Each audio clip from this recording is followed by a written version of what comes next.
Hi guys, and welcome back to Test a Track. My name is Savannah, I'm your host today, and today I'm not going to be talking about something super technical. I'm just going to be talking about my experiences attending NASCAR races as a VIP guest versus how it is when you just have a normal ticket, right? So I've only attended 3 races in my life. I went to Formula One at COTA back in October. That was my first race ever. Great experience. I think I sat in turn 9. And then this past March, I went back to COTA with one of my really good friends, Brooklyn. We're going to college together. Great. We went to NASCAR at COTA. We sat in turn 15. Had a great experience there. And then this past Sunday, I went to NASCAR again at Texas Motor Speedway. On Saturday, I actually went as well for the Xfinity race, and I sat in the lower bowl, just a normal ticket once again. And then Sunday, I was fortunate enough to be able to have VIP tickets, like the passes, with my father with Interstate Batteries, who is the main sponsor for Joe Gibbs Racing. They've been together for I think 33 years. So, because one of my dad's best friends is the CIO there, and he was able to get us tickets. He's a super nice guy. So, thank you. So, one of the main differences is just how much you're able to do, right? Like, for a general ticket, you can go to all of the fan zones, you can go and do all your shopping. I think you can go up to the grass before a race, and at Texas Motor Speedway, not at COTA. You can't go up and have the cars be right there, unless you're super close on the grandstands. But at Texas Motor Speedway, there's the little grass part, right by the pit lane where all the cars line up, so you can go there as someone with a normal pass. I didn't do that on Saturday because I was with my mentor before the race during all of the pre-race stuff, so I couldn't go on the grass by the time I got there because the race had started, and obviously you can't cross over the track when there's cars there. So Sunday, however, when I was with VIP, I had the minor pass because I'm 17, which was so unfortunate because I literally turned 18 in I think 20 days, and at that point I was like, so close yet so far. So my pass was restricted as a minor, and it was bright yellow, so it wasn't like you could, try to get around it or anything.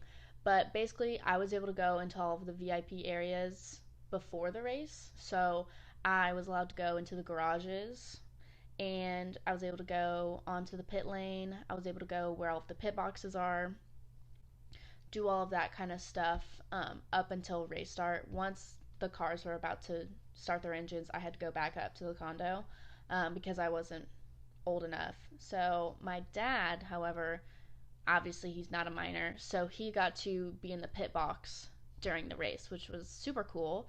And I was very jealous because he where all of the chief engineers and the strategists, whatever, where they are, he was there, and he had the headphones so he could hear the live feed from what they were saying, and he got to the car was right there in the middle of the race, and you could see all of the other pit stops too. So definitely did miss out on that, but that was something that was super cool. I made him take pictures and videos for me, and he did, so that was nice. Also, I got to go inside of the 18 wheeler, the hauler.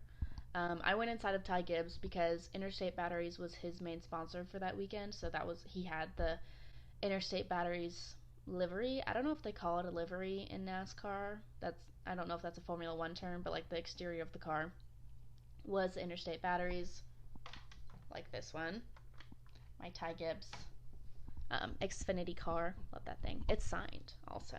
I think I've mentioned this before. So we got to go in there, and I don't know why I thought that the haulers were I genuinely I thought it would just be the car inside there, and then like boxes of equipment and just like stuff. And I went in there and it was like nice. It was air conditioned. Like you can travel in there. There was a mini kitchen, a living room, there was lockers, all of the equipment was there, and I was like, and then I found out that like they cut the hauler in half kind of.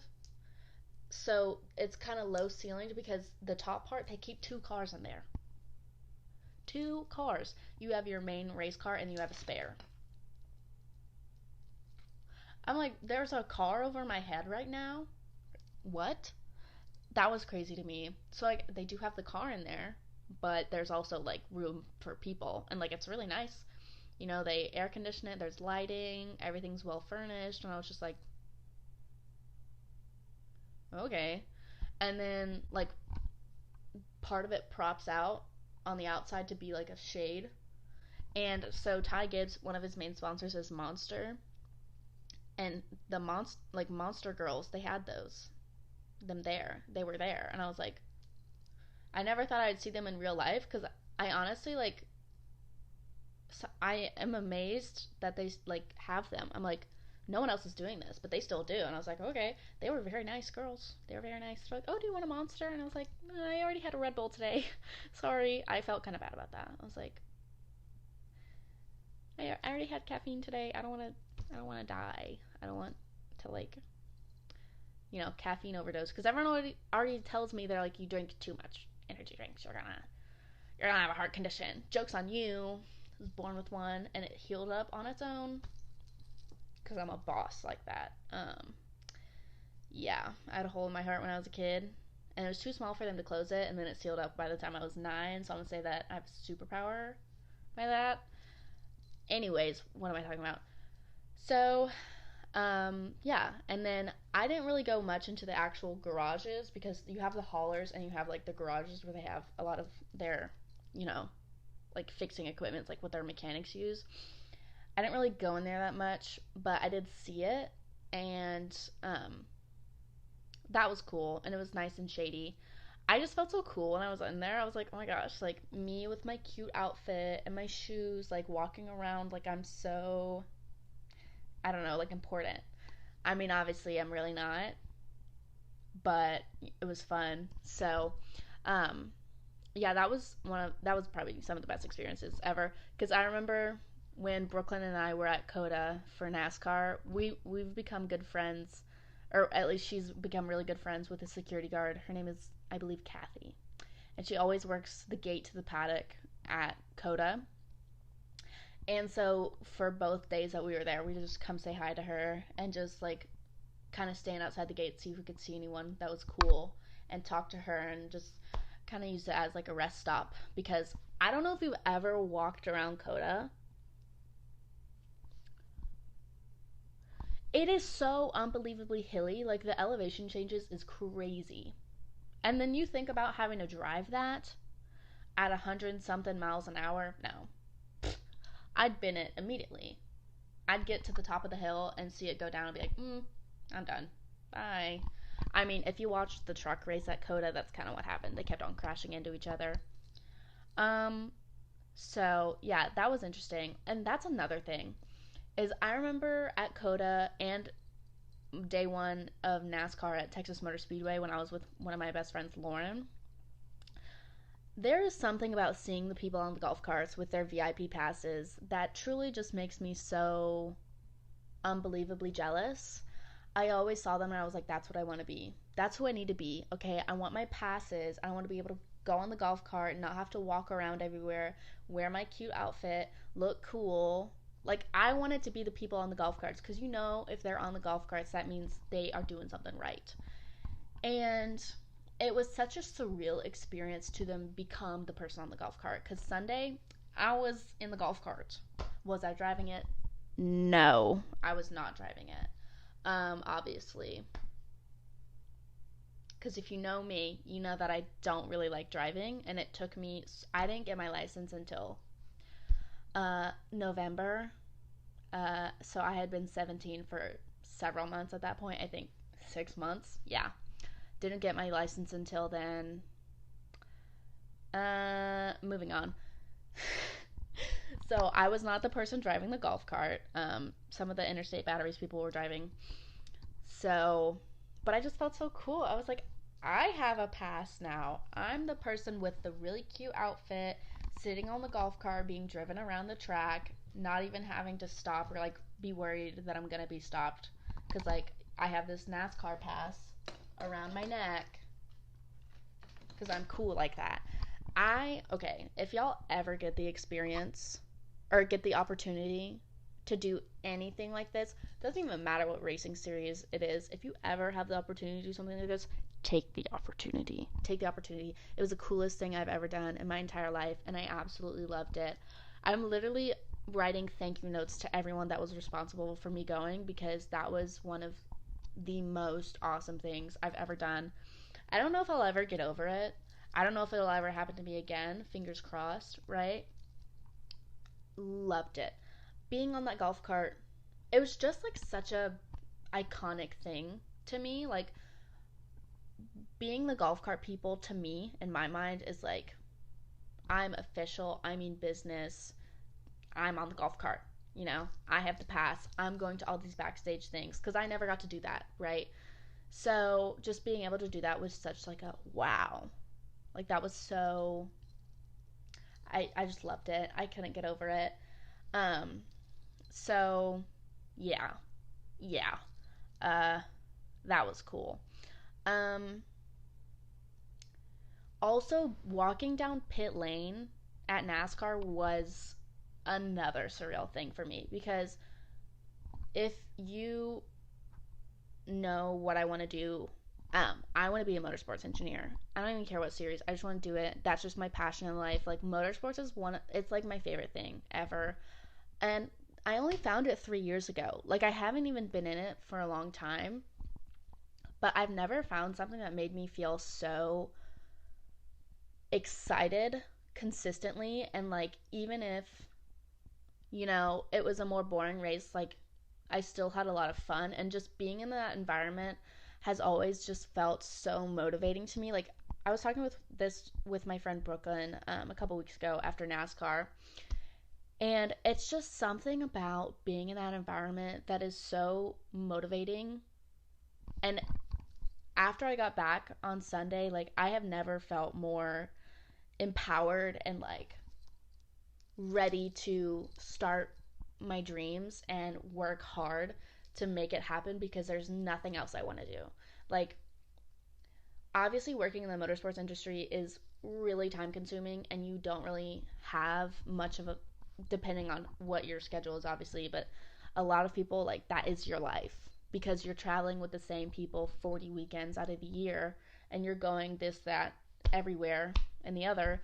And I feel like if you don't have the pure passion for it and there is something else for you, then you should do that. But for me, there is nothing else. I never had anything where I was so like dedicated to make that my career. I didn't know what I wanted to do for the longest time until I found motorsports and I was like, yeah, that's where I need to be.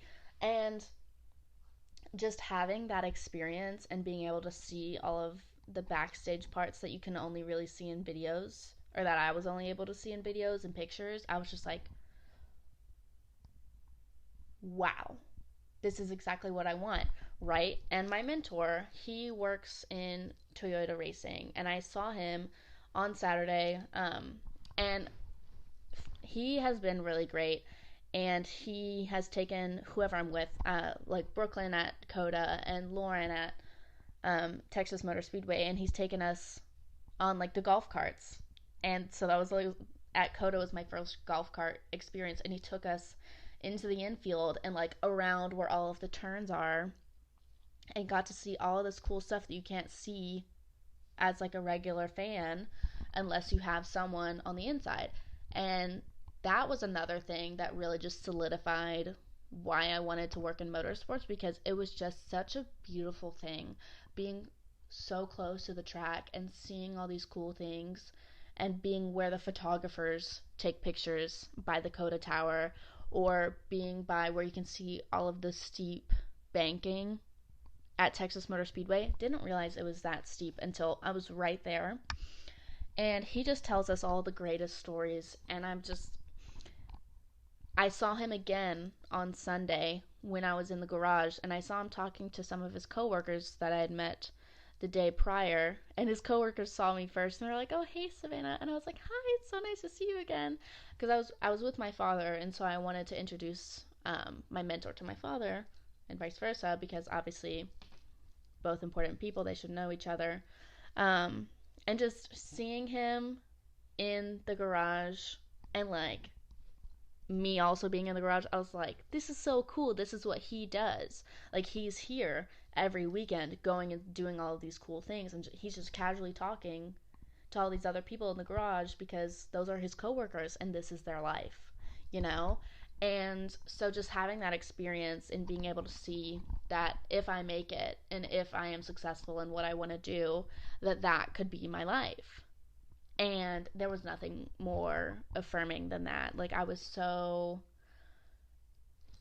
after that experience, I felt so assured in my choices with my life and the direction that I'm going in, that I feel like there's really nothing that is going to be too difficult for me to give up, you know, because engineering is hard.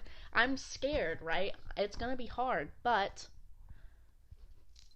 I've seen what it looks like to be working in that industry, and there's really nothing that could stop me from trying to get that now, because I want to have that experience every weekend. Like, they have chapel in NASCAR. I don't think they do that in Formula One, but you can literally go to church for 15 minutes on Sundays. And I turned to my dad and I was like, "See, now you don't have to worry about me because I can still go to church on race days if I make it." And he was like, "Good, yes." And so that was just another thing. Like, and I got to see all of the people from the teams that went to church, and they were all just sitting there in all of their team kit. I saw a couple drivers, and I was like, "Wow." You know, like, it's such a family community. Especially, that's what I really appreciate about NASCAR, um, is that it's more of a family than it is in Formula One, for sure. Like, you are racing each other on the track, and not everyone is friends, but there's like a driver's compound where they have all of their motorhomes, and they're all there, and like their kids are friends, and their kids play on the playground together, and there's a pickleball court, and there's a dog park, and where the drivers stay. And I was like, this is so nice. And you know, the workers, they can go to church on Sunday and they can meet up, and I saw them like greet each other and be like, "Hey, nice to see you again." And I was like, wow. I realize now that I've deviated a little bit from the original premise of this podcast episode. However, you know, I wouldn't have been able to experience that without the passes and being able to go backstage and see what it's really like. So that was just something that was super lovely, and a great experience. So if you ever do get that offer, 100% take it. Even if you don't even care about motorsports, which, if you're listening or watching this, I really doubt that that's the case, but in the case that it is, still just take it. It's still something super cool. Even if you don't even care about cars that much, it's still so interesting. You know, you get to see all these people in their daily lives. Like, this is what they do for a living, you know? And it's just one of the best things I've ever experienced. Not to say that, you know, going as a regular fan is not great. Every time I go to a race, no matter if it's main race day, practice, whatever, every time I came home, like, I felt so motivated. Like, I feel personally that there's no greater experience or feeling in the world than coming home from a motorsports day, like you went to a racetrack, and coming home after that and listening to music with your friends and talking about your futures. Like, whenever I went with Brooklyn, this was something we had talked about, and it was just like, this has been so awesomely fun. And it's just so nice to have that in common with someone who has the same goals as you and wants to do the same thing that you're doing, and having that shared experience of, wow, this is amazing. This is what I want to do. And I feel so reassured in that, because there's obviously sometimes that there can be slumps. I'm not going to lie to you. Sometimes I'm like, motorsports is a little bit boring at the moment. You know, especially whenever it was a bunch of like max domination and everything is the same every single weekend, and like there's nothing new to talk about or watch or listen to.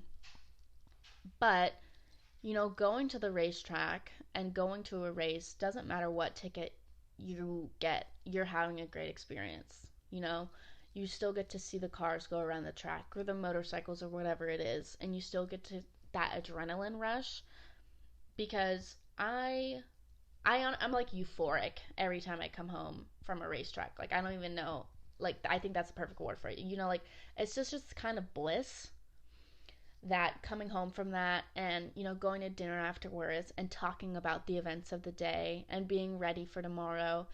That's why I love Fridays and Saturdays for race weekends as well, because you have something to look forward to the next day. And just waking up early on a race day doesn't even feel like waking up early, because you're just so excited. And I think something that's universal, no matter what experience you have, no matter if you're going as a general fan or you have that VIP experience, or you're going in the grandstands or general admission, whatever, you still get that experience no matter what, and that's something I really do enjoy.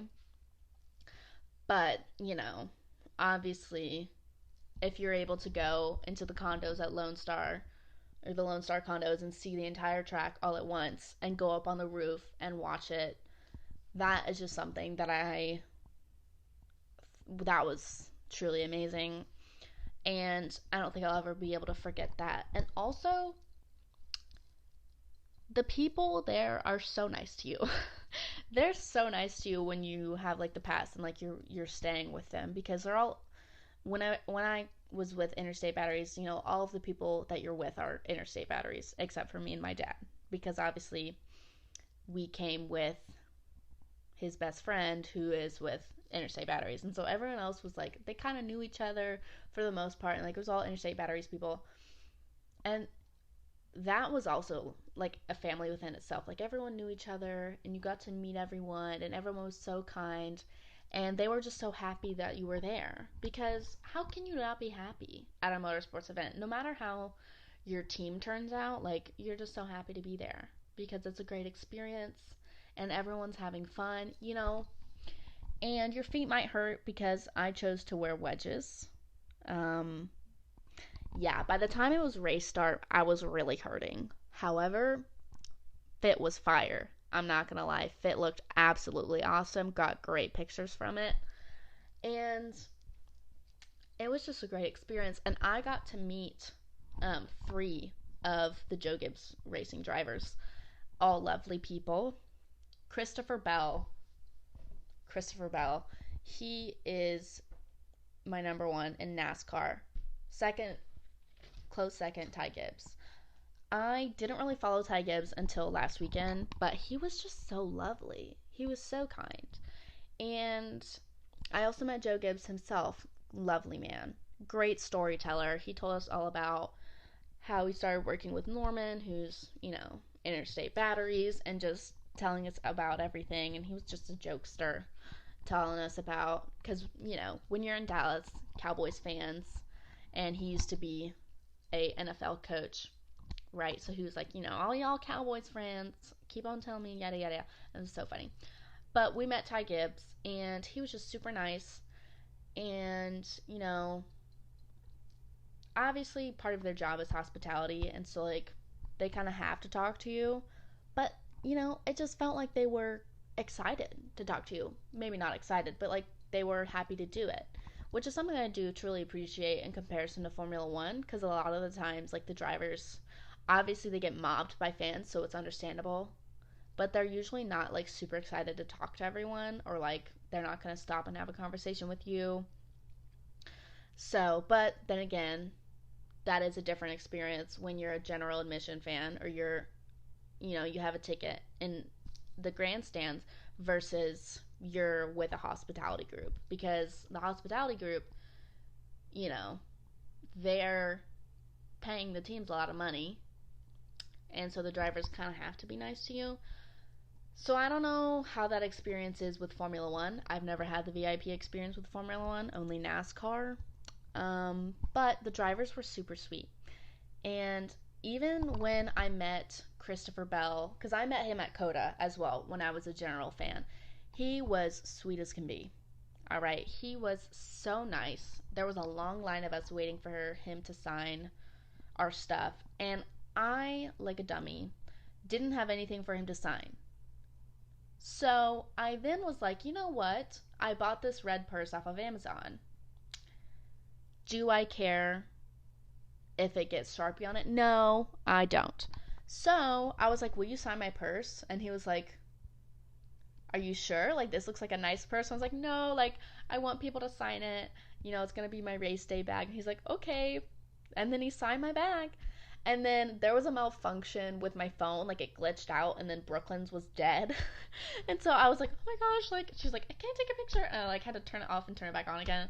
And he's like, oh, no worries. Like, it's fine. And I just had, like, my arm wrapped around him for, like, a minute until I was, like, able to fix it. And I was like, but Brooklyn gave him a friendship bracelet, and she was like, I made this for you. And he's like, oh my gosh. Like, and he put it on immediately. He's like, I'll put this on right now. I'll wear it. And he wore the bracelet. And, like, that was so sweet, because obviously Formula One drivers, they'll stop and they'll talk to you sometimes. I've never talked to one. Brooklyn has. And they'll stop sometimes, especially more in the morning before they've been mobbed for the day, you know? Because I tried to meet Carlos, did not.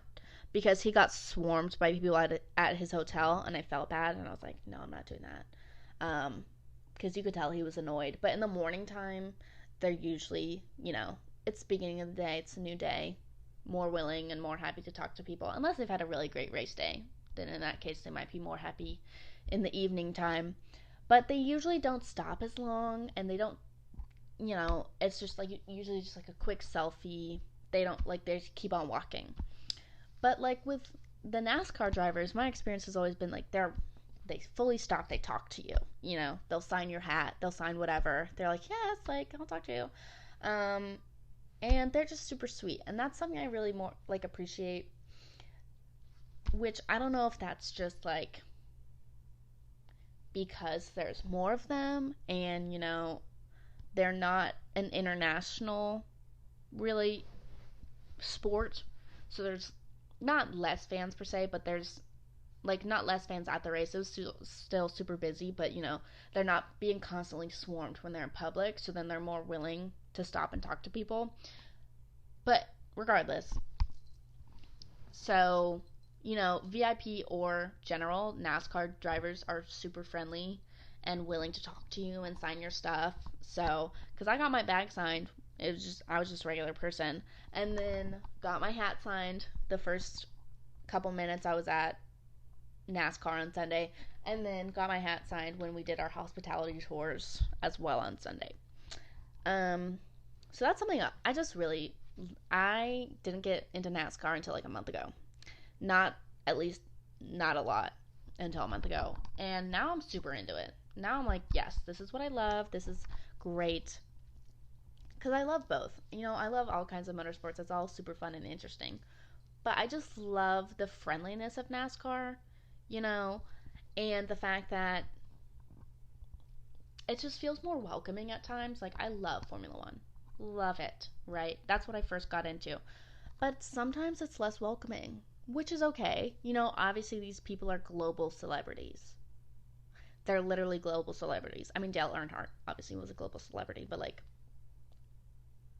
the level that they're at obviously will make them less inclined to stop for everyone. But that's what I like more about NASCAR is, like, it feels a little bit more relatable. Obviously, I'm not the person driving the car, but it feels a little bit more within reach, you know? Like, it's more accessible to more people, which I do really appreciate. Like, my tickets for Saturday, for normal tickets, was $40. That would buy me a fort at NASCAR, right? That would buy me a drink, like a soda, and maybe like a bag of chips. Not to say that NASCAR food was cheap. I paid $9 for an Italian ice. Granted, it was a large Italian ice, right? But it was good. So, yeah. I think both experiences have been great. Like, I did I've only done regular at Coda. I've done regular and, the VIP pass at Texas Motor Speedway. I actually really enjoyed the oval experience for NASCAR. I actually didn't really like the road track. Like, I didn't.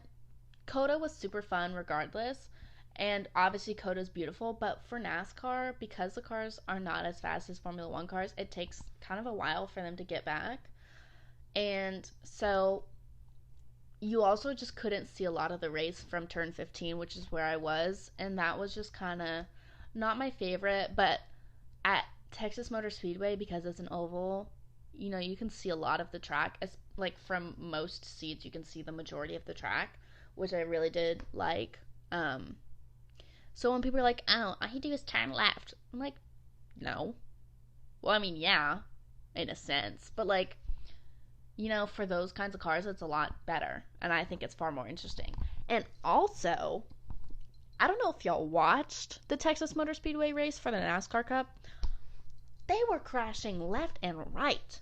They were having malfunctions everywhere. It was wild. And to see that because I watched it from the condo, right? Because I couldn't be in the pit box. I saw so many people, like, run into the walls, or, like, their car just, like, disintegrated. But they still went around. That's another thing. I talked about this last episode. What I love about NASCAR, right? Does not matter how damaged your car is. If you can still run that thing, if that thing will still go around the track, you're being sent back out. You're being sent back out. Doesn't matter. Put some duct tape on there. Maybe replace the bumper. You're good to go. Christopher Bell, this entire part of his car, the front right wheel cover, gone. Was he still going? Yeah. Did he have to pit every other freaking lap? Yeah. Don't know how he did that and finished the race not in last place, I'm pretty sure. But, that's just something I really appreciate, is the grit. So, and I also really like at speedways, even if you have, like, a regular ticket, like, normally they're right by, I'm pretty sure they might always be right by where, the start and finish line is, and so you can see, like, all of the pit boxes anyways. Like, you can still see that stuff happening, which I think is super cool, because you can't really see that at a lot of, Formula One tracks that they go to. You can't really see what's happening in the pits. You kind of just have to watch it on TV. So I thought it was super nice that you could see it from really any seat that you had. So that was super cool. That was one downside of being in the condos, is you couldn't see into the pits, because it was on the other side of the track. But you could still see everything else. So it was still super fun. And then also not having to pay for food was great. I didn't spend a single dollar on Sunday. I spent a little bit too much on Saturday on food and such, because this hat was $34, but to be fair, this hat I think was $80. Are you kidding? $80? If for my audio listeners, my NASCAR hat, my white and pink NASCAR hat, was $34, and my Ferrari hat that I got at Coda in October was $80. So that was nice. It wasn't as expensive. And also, they gave you so much free stuff. Like, I got so much free swag. I did 2 hauls of it for both days. Because as a general fan, you can get so much free stuff because they have so many booths for brands and stuff, and they have fan zones and everything where you can get all this free swag. And so obviously I did it like it was trick-or-treating. I have so much stuff now.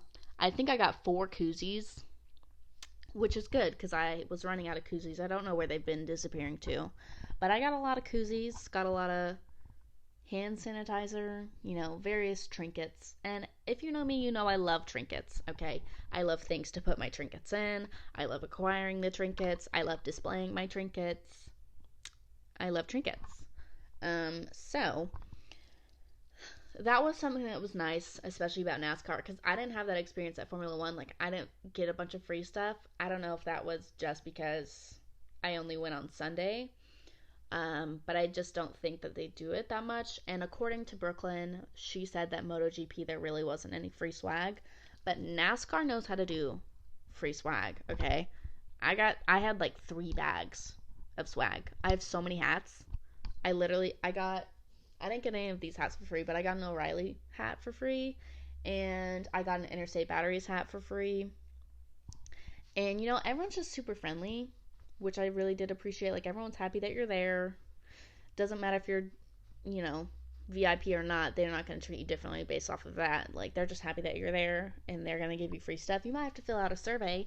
I think I gave out my email to a lot of people, and I will be receiving a lot of spam, which is fine because I got a hat and some cool keychains.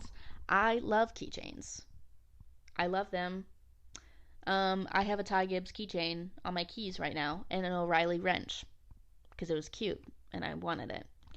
So, but yeah, but any race day experience is generally a good one unless you get rained on, because you're just excited to be there. Because if you like the sport, it's fun no matter what. Obviously, you don't get to do all of the backstage stuff if you don't have a pass, but regardless, you're having a good time because you get to go watch cool cars go super fast around a track, and really that's all what we're all here for.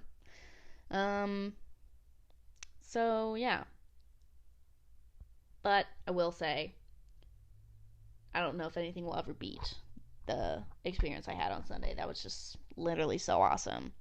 So, if any other racing series or if NASCAR themselves want to bring me along for any other race, I'll do it. I'll take it. I'll post 30 million videos.